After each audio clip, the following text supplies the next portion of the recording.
I hear someone breathing. Is that you? It's yeah, I'm kind of outside, so there might be some kind of interference, but don't be scared. Well, I just heard heavy breathing. That's okay. It's okay. Today our topic It's is because of I'm having the anxiety attack. Each time we're we having it. record a new episode, I thought, what if I'm not good enough? I mean, what are subscribers will think about me? And hence the reason. Yes, I know. Well, our topic is therapy, and yesterday, for those people that listened, the episode was brought to you in the beginning by a huge rainstorm with lightning, and there were broken trees, and I was inside my car, and I thought I was going to die. So we've decided to kind of up the game here at Petroma Therapy and bring you exciting and dangerous openings. And so yesterday I was in an electrical storm, and right now you're a pedestrian open to anything that could happen on the street, and that is a brave man. That you are a brave man. Yeah, it's just like you said. We began. I mean, there was exactly 3 years since we started these channels, since we set up the Petroma Therapy, and we decided to make any future episodes at dangerous places. Yes, because life itself can be sort of dangerous, and I have been interested in therapy, and I have gone to some different therapies, but I wanted to just very briefly mention the year 1899 was the publication of Sigmund Freud's The Interpretation of Dreams. But I wanted to even go back further because the ancient Greeks were very, very interested in the meaning of dreams and the healing experience of dreams. And if you've ever been to a doctor's office or seen the twin snakes curling around a rod, I forgot what that's called, but anyhow, that's like the symbol of medicine and healing. It's a modern symbol. But Asclepius was the Greek god of healing, and they built temples to him in Delphi and other places in Greece, and people would go away for a weekend. They would make like a little pilgrimage, and they would go and they would stay there. They would bring food. They might bring their friends, and you would go into a sort of cave area and take a bath to cleanse your body. And then you would sit in another room that maybe was heated. This was all natural and underground. Another room that was heated and sweat a little bit. And then you might go lay on some benches or couches and chew on some, I don't know if it was olive leaves or something that would kind of maybe make you hallucinate a little bit. And as I look at it from the modern point of view, this was a way of letting go of your ego, letting go of your frustrations. And then if you really wanted to get deep in all this, you could go to a different room where the soothsayer was, or the oracle. So when in the Greek tragedies, when they talk about the Oracle of Delphi, it's both a place and it's also a person deep in the earth who would speak some words of wisdom to you. How does that make you feel?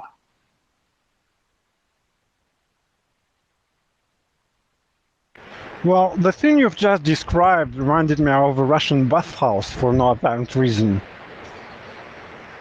What is a Russian bathhouse like? Well, you know what sauna is, so multiply it by 2 and add some humidity. That's what it is. Oh, I hate I'm not humidity. sure if that would be an appropriate form of therapy, but no, in a very, very Go ahead. So No, what you do you go do? ahead. No, what? How do you like? You go to a?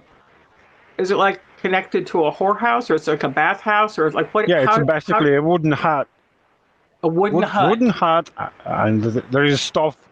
There's a wooden stove inside, wood burning stove. As I say, it's very beneficial for health, but yeah, I like it. Somehow you can. I'm not sure how. I mean, I know how much that would be in Celsius, but you're operating in Fahrenheit. I'm not sure what would be it in not in metric system. The temperature. I mean. Well, some of our subscribers live in Europe or other places where they use, centigrade. What would the temperature be on the inside of the banya? Well, that would be about 80 degrees Celsius. So once it's 80 degrees, you can go in and steam there until you're like half dead. Okay, that's when Pull you the out? benefits come. Yeah, exactly. Show itself. Well, When you're half actually, dead. I know that in Turkey there are many Turkish baths, and you can some are for men only, and some are for women only, and some are for mixed. And I also know in Bursa, and which is near Uladag, which is I mean, there's some famous bathhouses there, like they're exquisite. They have like fabulous restaurant out front. Of course, for me, there has to be some place to eat and drink, right? So imagine that it's snowing and it's deep winter and you're traveling through the mountains, kind of going up to a mountain retreat, and you go to this, well, it wouldn't be called a bathhouse. Hammam, yeah, hammam. Hammam is what's called in Turkish. And you might stay in the lodge and you would put your suitcases down and go to the bar and have a drink. And then you might have an appointment at the bathhouse, and some really good looking guy or very pretty girl would like escort you to the bathhouse, and you would, go there. And that actually is still happening, in different parts of Turkey and in Greece. And I know that in Manhattan, I was up there maybe 4 or 5 years ago in Manhattan, New York City. There are Russian baths and Turkish baths. And I remember that, well, I have these two daughters, and one is a little bit controlling and concerned about everything. And the other one's a little bit more of a free spirit. I mean, they're both great. But I remember I had flown up there because I was between semesters teaching. It was like winter break, for the colleges. And I don't know, that I was at home, we were cooking, we were doing all kinds of stuff. And then my daughter had somehow disappeared into the night to experience the magic of New York. She wasn't going to stay home and just watch us cook. So, she didn't come home that night, to the apartment cafe. We were around in Brooklyn. And then, the other daughter and her husband were very worried, where she was. And I just tried to explain, well, she's an adult, she can figure it out. Anyhow, so she came back, and then she and the fellow that she was with were going to leave the next day and, go to the airport. And, you would think that most people would sleep before you have a plane trip, but they decided to just live it up.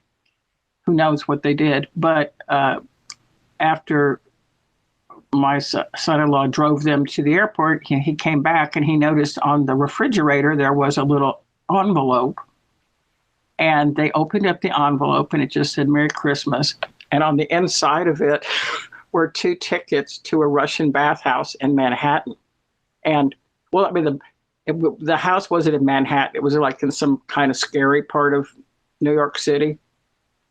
So, just think of how Americans would feel about going to a scary part of New York and going into a scary Russian bathhouse.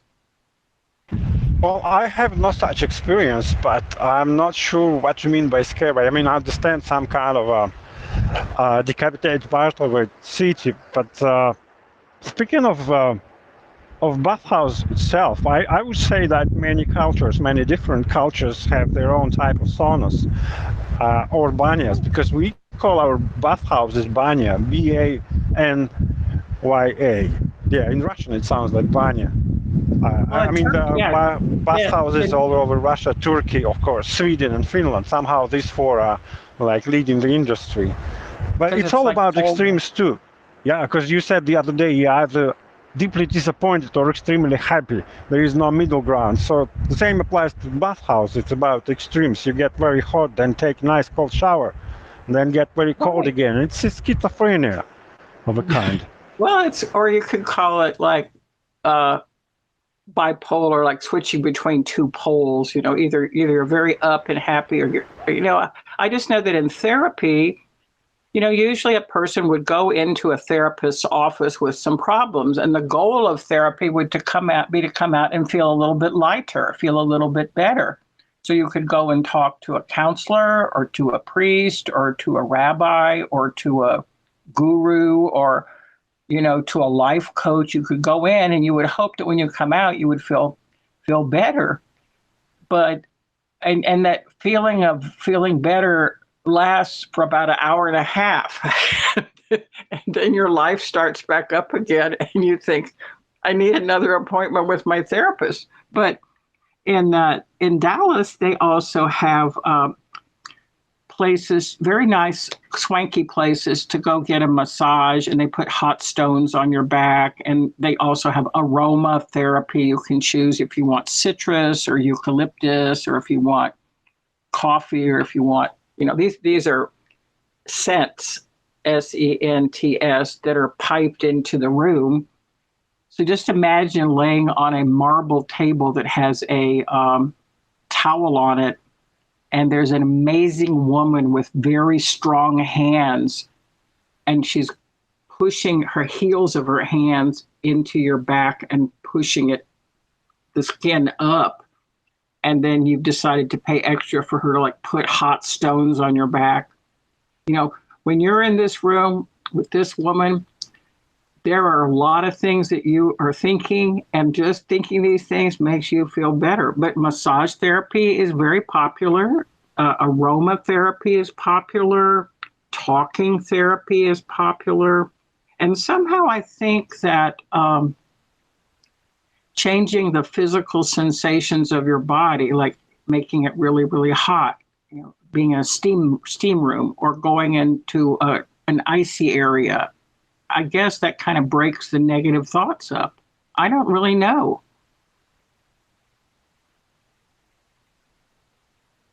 Well, you always, I mean, you and me, of course, we speak about the individual therapy.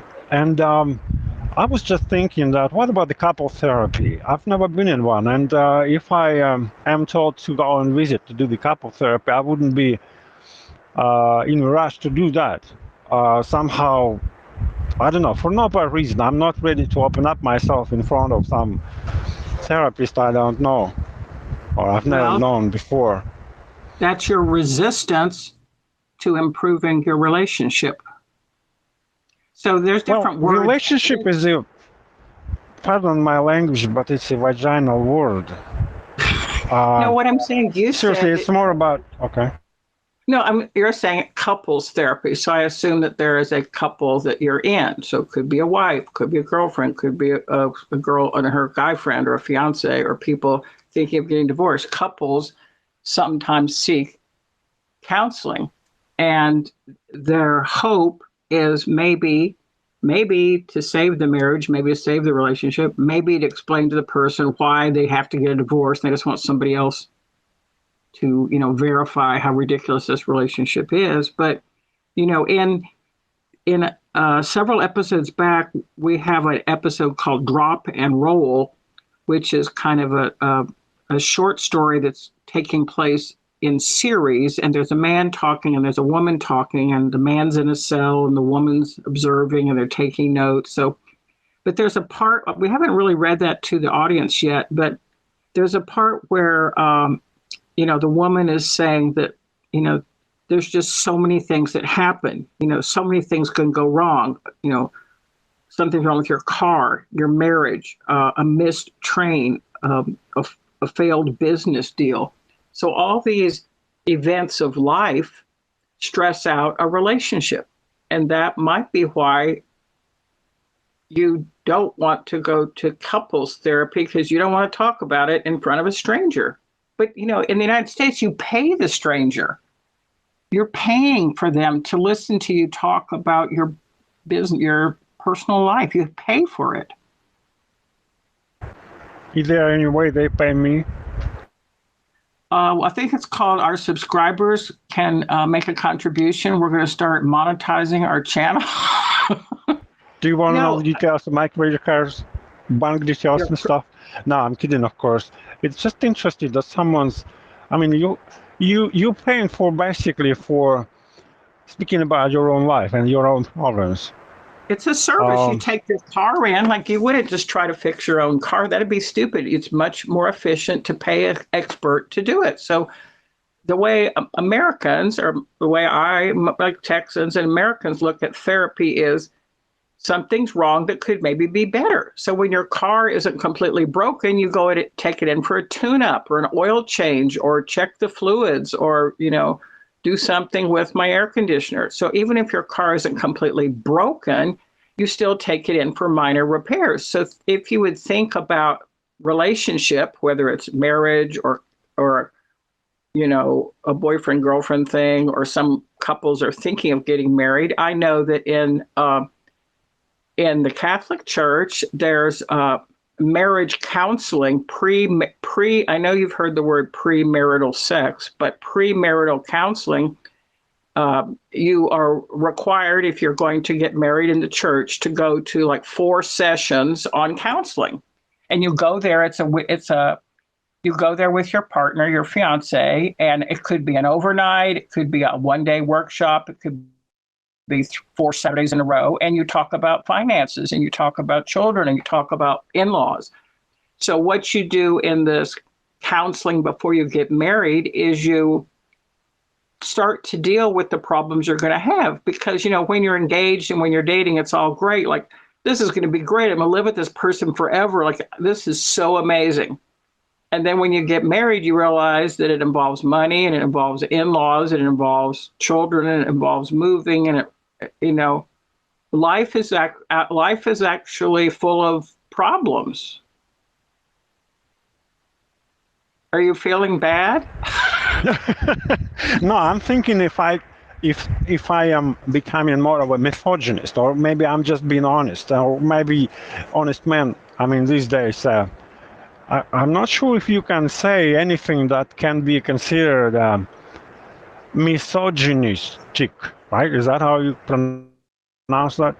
Well, Because somehow you know what you mean. I think what you may mean by the term is that you are sort of more traditional, and men have their roles and women have their roles, and you know, men kind of make decisions, and women have children and stuff, and you know, the world has really, really changed, you know, with the advent of the birth control pill in the 1920s, Margaret Sanger. You know, once women had charge of their reproductive life, they could do whatever they want. Like, they didn't really have to like stay home all the time and like have another baby, have another baby, have another baby. Like, it was common.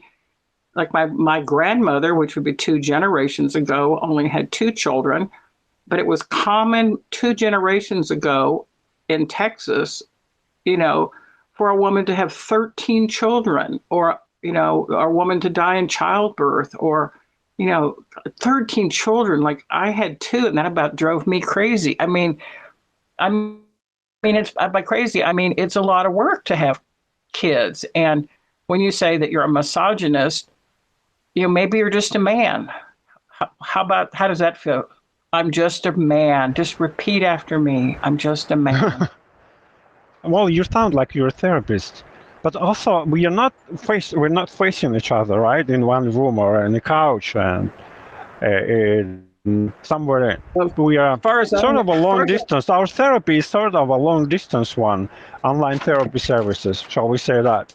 Yeah, like you're on the street. I'm not sure if that can be effective as being in person. But still, I feel that sometimes our conversation can help me. I'm not sure about you, but I do hope they help you as well. Well, you know, you can always get on a plane and come to Dallas.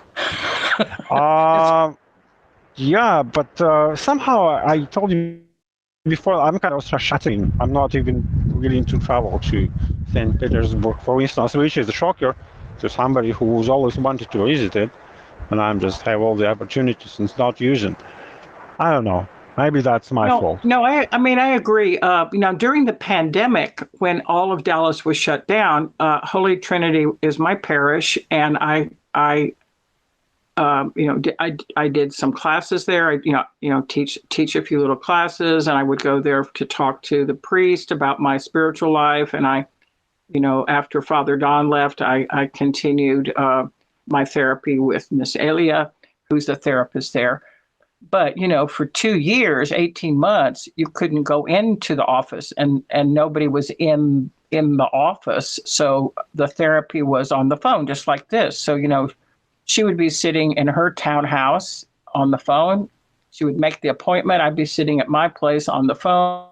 I'd have a cup of coffee or some water, and we did the 50. It's called the 55-minute hour, but it was a little more flexible. So, sometimes we'd talk for an hour and 10 minutes, but it was just like this. And because we knew each other and we had known each other for a while, we knew each other's jokes and we knew each other's sense of humor. So it was very therapeutic and very beneficial. And, some of our subscribers, we've known for a while. We've had some of these subscribers, for several years. Like you were saying, yesterday was a 3-year anniversary of Petroma Therapy, and Mark Stevens and Tony Carnes and Manuel and some of these people have been around. And what I've noticed about the people that are our subscribers, they have their own creative life. They are drawing, they're painting, they're dancing, they're creating original art, they're making train videos, they're creating model train displays. So I think the creative process can also be therapeutic. To you, let me ask you a question. Of course, it can be therapeutic because when you're creating something, you forget about everything else. You are living in the now, as they say. I think so. But anyway, Yeah. from what I have seen, okay, do you remember we discussed journaling that? I don't know. Oh yeah. A year ago or Journal, something. right? Yeah, Yeah. journaling was considered some type of a therapy that can help. And I remember that you kept the journal many years ago. Maybe you still do.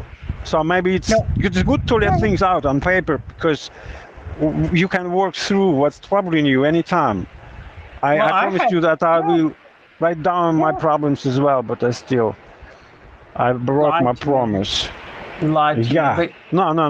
I don't like the word lie, but yeah, I mean, I lied to you. No. That's okay. Thanks for sharing. I mean, we lie, and you remember, you're not only a man, you're a lying man. No. When I was 15 years old, maybe I was 14, I had an art friend. We were in art classes together in Frankfurt, Germany, in an American high school. And we would go on sketching field trips. And so we were very much into the art world, and we had sketchbooks. And then I remember I came back to the United States for college, not going to the American University in Paris, but returning to Texas, which was a little bit of a letdown. But she gave me a journal. And since I was maybe 15, 16 years old, I've kept journals. So I put postcards in there, and I put labels, and I put coasters, and I write poems, and I write stories, and I write about people that I'm with and trips that I've been on and things that I'm struggling with. So now that I'm X thousand years old, I have in my closets boxes and boxes and boxes of journals that I've kept probably for well over 40 years. And what's very interesting to me is to pick up a journal and just open it up and see some of the topics that I'm concerned with. And it's interesting. Like, imagine if all your thoughts were written down since you were 15 years old. Okay. No, when I was a child, when I was 15 years old, I kept a diary. It's very much probably very similar to what you have, what you call journals, but Yeah, I don't diary. know. My parents called diary, and so did I. Yeah, and I thought I don't remember. I didn't like it. I must tell you the truth. I didn't like to keep the diary, and each year I tried to start the new one, and each year I've given it up. But thinking now, when I'm 50, I think that therapeutic journaling may come handy because I would So be able what? to write down Yeah. my thoughts and feelings about my experiences with you, for instance.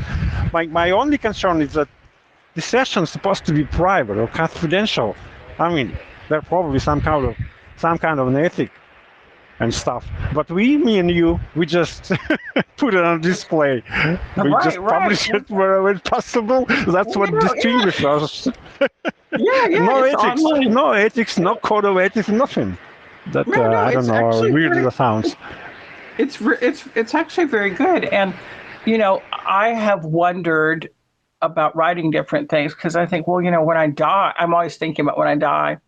Uh, I like to think about when I die and what will happen after I die. But I imagine people finding my journals and reading them. But you know, there are a lot of, not that I'm famous, but there's a lot of famous people that kept journals. You know, like Tolstoy and Emily Dickinson and Walt Whitman and Theodore Roethke and Thomas Merton and you know Hemingway and so many people kept journals.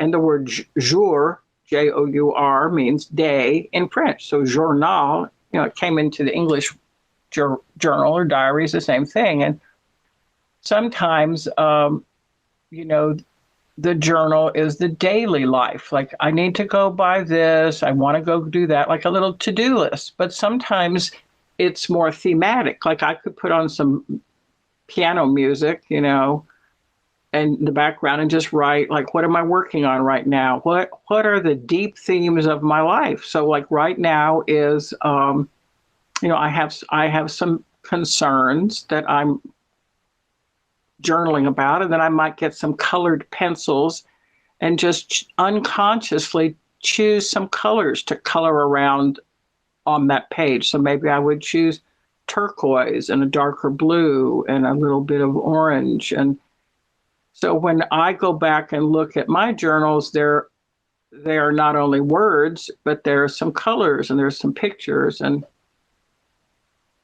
I think that, in school we learn how to write, and, we have to write little essays and stories for our English teacher.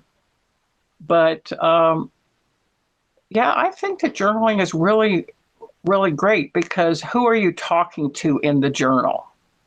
You're the author, right? You're writing. Who are you talking to? I don't know. That's what confuses me, probably. You're like talking to your future self because you know that in 10 years you'll probably come back to your journals and maybe start reading whatever it is you're writing. But I hate that. It's like the rear view mirror. I guess I told you before, it's small for a reason because you don't have to look back, and journal forcefully make you do that. Hey, listen, can I, not to change the subject, but you're bringing up, or you're mentioning Walt Whitman now and then. And I remember that name because when I saw one of my favorite TV shows called Breaking Bad, there was a Walter White in it, which camouflaged himself under the Walt Whitman. And I thought, who's Walt Whitman? And a few days ago, I thought, why don't I Google him? And I found this Santa-looking man, bearded man, kind of old, apparently very famous poet in the United States. And I thought, wow, this is a nice-looking man. He's like a magician. Yes, and he had a hat, and he wrote about nature, and he wrote long, long lines of unrhymed verse. So he is one of the masters of iambic pentameter, and about the healing power of nature, and about enjoying your sensual. I sing the body electric is one of his poems. I sing the body electric, and it's about celebrating being a man alive in the world and having a body. And he wrote another one, When Lilacs in the Courtyard Last Bloomed. And he has another one about following the train of Abraham Lincoln when he was assassinated. So he was alive during the time of Abraham Lincoln. But, Walt Whitman is at one extreme, and usually Whitman and Dickinson are taught together. So Whitman's poems are long, long lyrical poems that are very beautiful. And then Emily Dickinson is Amherst, Massachusetts. She is the short poem. I heard a fly buzz when I died, because I could not stop for death, like short staccato poems. But yeah, I really like Whitman. Yeah. I'm just, I like him too. Well, see how we can agree on some things. At least we can agree on something that we both like. Walt Whitman. I like the name. I like how it sounds. Walt Whitman. Yeah. That could be your alternate identity. You could talk about how it would feel to be Walt Whitman and run naked through willow trees. No, I think I have enough identities. Borderline crazy anyway, and I don't know. When in doubt, go out. Don't go out. Well, I've just randomly opened up a journal, and this is from what is this journal from? This one is from summer of 2022. So it had been last year in August. It starts off, I feel like the Lone Ranger. I'm always alone. It's just a bunch of ridiculous drama because I like and I need a lot of alone time, but I'm also a gregarious person. I like to go out. I like to visit. I like to wander around and talk to people. But I'm writing, I feel like the Lone Ranger. Nothing is going right. What has happened? I don't know. How old was you when you wrote that? Last year. Last year you felt yourself like a Lone Ranger? Well, on August the 10th, I did. Lone Ranger. No, I like it. No, really. I mean that you feel abandoned, like on an island, uninhabitable by by your comrades. Yes, and then the next line is Alex saved the day. He brought over bacon, eggs, bourbon. I don't know, And then and then there's like a little prayer I wrote. Lord, go before me, smooth the way, secure a place for me. Let me live another year. That's just on one page. Yeah, I'm thinking of that Lone Ranger thing. We call that kind of person in Russian lone wolf. Well, maybe you call them two lone wolf. Maybe Lone Ranger is kind of equivalent, but that's a person who stands alone. Alone, but not lonely, probably. Or maybe lonely. I don't know. Yeah, that's very good. You're a very good therapist. You have identified one of my life themes because I've always been traveling, and dealing with the problem of being on my own. Wow, I feel like this is a breakthrough. I'm not joking, but there's a term in psychology. It's called a breakthrough or epiphany. It's like this moment of illumination, like, wow. No, literally, well, I felt if you're a Lone Ranger, and then that makes me what? Your sidekick or something? Tonto was an Indian. So the TV series, The Lone Native Ranger. American.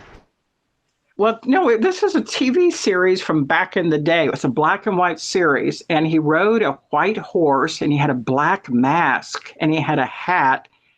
That was the Lone Ranger. And then he had his Indian companion who rode a pinto pony, and his name was Tonto. And I just remember as a little girl watching some old reruns of The Lone Ranger.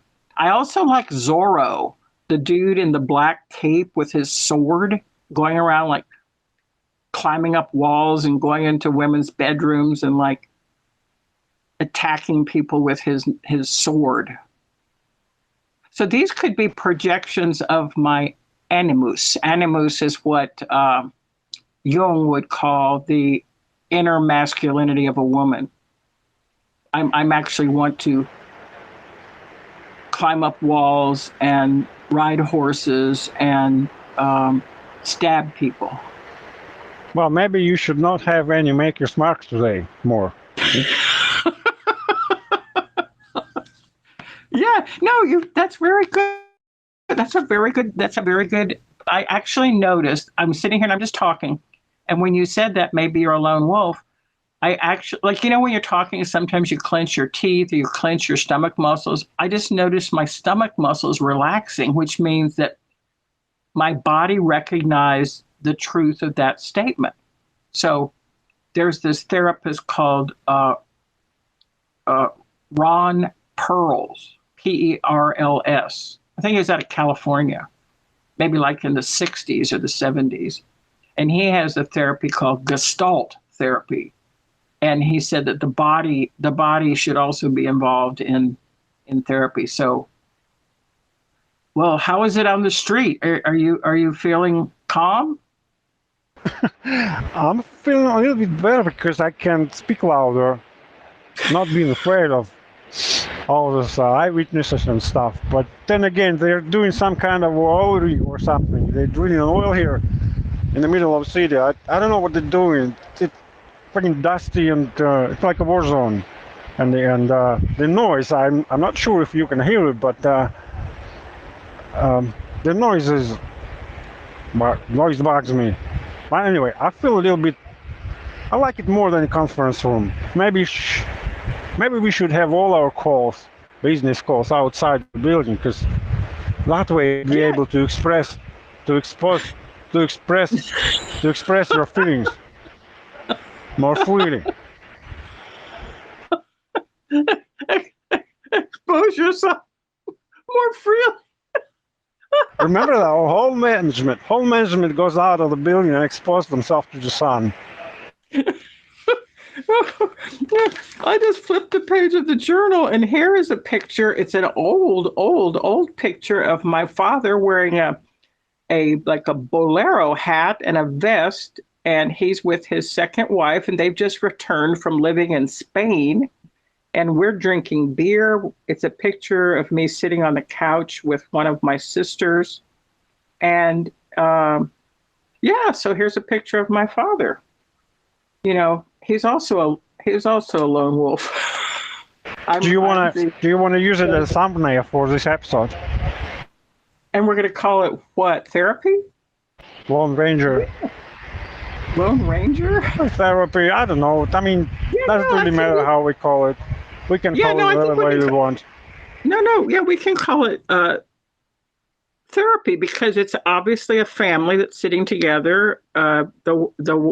His wife is in a chair by herself, and my dad is on the couch, and then I'm next to him, and then one of my sisters is next to me. And my father has his hand on the beer glass. Was he smoking a cigarette? No, he's not smoking a cigarette. Yeah, it's kind of an interesting photo. Maybe. I don't know. Oh, wait a minute. I'm now seeing another note that I wrote to myself. Try to be peaceful. What kind of a note to yourself is that? Try to be peaceful. You're either peaceful or you aren't, right? How can you try to be peaceful? That's ridiculous. Why are you laughing? Because I'm just laughing at how ridiculous this is. Here's some more notes. Wash the car, go get vegetables, re-sign the lease, get anchovies for pizza. Oh, go to the YMCA. And then I checked off the things that I did. I washed my car, I got vegetables. I did not go to the YMCA because, the YMCA is where you go to exercise. And I don't like to sweat. Yeah. You know what I'm thinking? I'm thinking about a poem. Not a poem, a novel. Whatever. The story we write. The Drops and Rolls, yeah.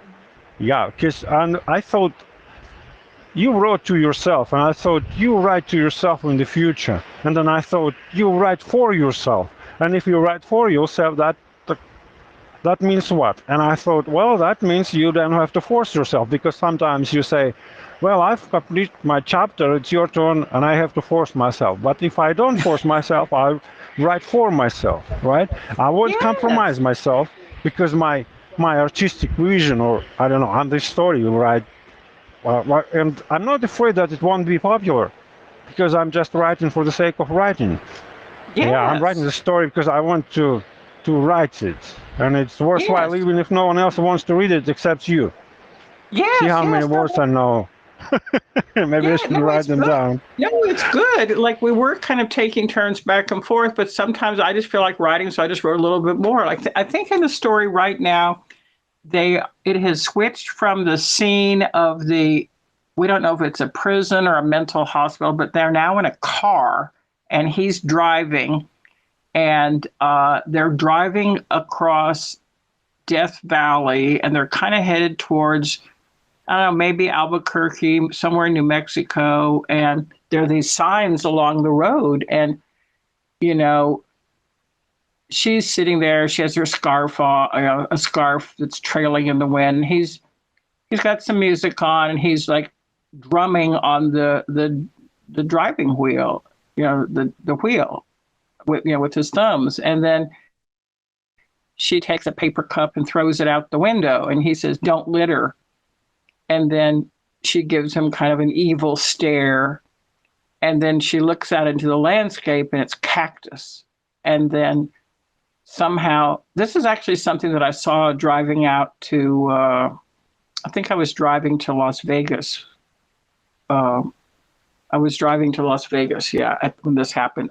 You look out the window, and people set up these little shrines or these little roadside things. And I just saw like some little cactus, like there's huge cactuses out there, but there's also little cactuses that somebody had put a little white fence around, like a little wooden fence. And they just wrote the family of hope, or the field of hope. Now there's a TV show called Field of Dreams. It's about baseball. I think it has Robert Redford or Paul Newman in it. But in our story, Drop and Roll, right now it's taking place in the car. And then she asks, where are we going? And then he answers, does it even matter? And so I think that's where the story is now. So to me, it's kind of a metaphor for life and like the journey of life. And, it's your turn to write. Yeah, I thought, I think we've just really hit a low point today, or maybe it's just me. Low points. I feel great. I'm going to fix some maybe coffee. It's just me. Thank you. Okay, thank you. I cannot express enough how glad I am that you decided to share this. Yeah. Yeah, and also I'm writing one more thing. It says, I love hearing the piano being played. I love to take a nap and listen to someone playing the piano in another room. How does that make you feel? Well, the word piano makes me anxious, because when I play the piano, it always put that load on me. I didn't get any joy in it. I feel like a monster now, because I've been really, I spent years trying to play the piano, and for not being able to find joy in it. Doesn't that make me a monster? You are a man, a lying man monster. No, Yeah. the thing is, Lioness SOB. Yeah. Yeah. The thing is, I just know that when you are forced to do something, sometimes it's not very creative, but I know that one of my daughters, well, they both took a little bit of piano lessons, and one didn't much care for it. And the other one, didn't want to play little baby songs. She wanted to play classical music. So she just taught herself piano, and she has very long fingers, and she became a surgeon. And I love to hear her playing the piano, but she doesn't play for anyone but herself. She never plays for anyone. Hardly anyone knows she even plays the piano. And it's just a creative outlet for her. That and running. She likes running and yoga and running and playing the piano. So maybe, do you hate the piano, or you would rather have a drum and like bonk on a drum? Oh, I like drums because you can work out your anger on it. And piano is Yeah. more delicate. It's like a woman. The piano is a woman, and you are the master, and you have to play it right. Right, And the drum is what man's like. Drum is a man's toy. Yeah, I like It drums. is. Yeah, drummers are like amazing. There's some really great drummers in Dallas, and Mayo Valdez plays with Ryan Berg, and What's Shakin' Bacon. Jared is he's a very cool guy who there's Jaredin who has the Fox, but I don't know. I think he's a subscriber, but What's Shakin' Bacon is a drummer here in Dallas. He's absolutely fabulous. Like, he is so talented. Just I really like drums. And I know when my girls were growing up, I asked them, well, what instrument do you want to play? You have to play an instrument. And the future doctor daughter wanted drums. But I was going through a divorce and I didn't feel like drums in the house would be good for me. I said, well, why don't you get a little flute? A small flute. Well, she ended up playing clarinet, then teaching herself piano. But I think drum therapy. Well, the last 2 minutes of our conversation is very symbolic, full of symbolism. Because drums and pianos and flute, and now I start associating women with piano, and you know how bad I'm at piano, and there are parallels. I feel bad.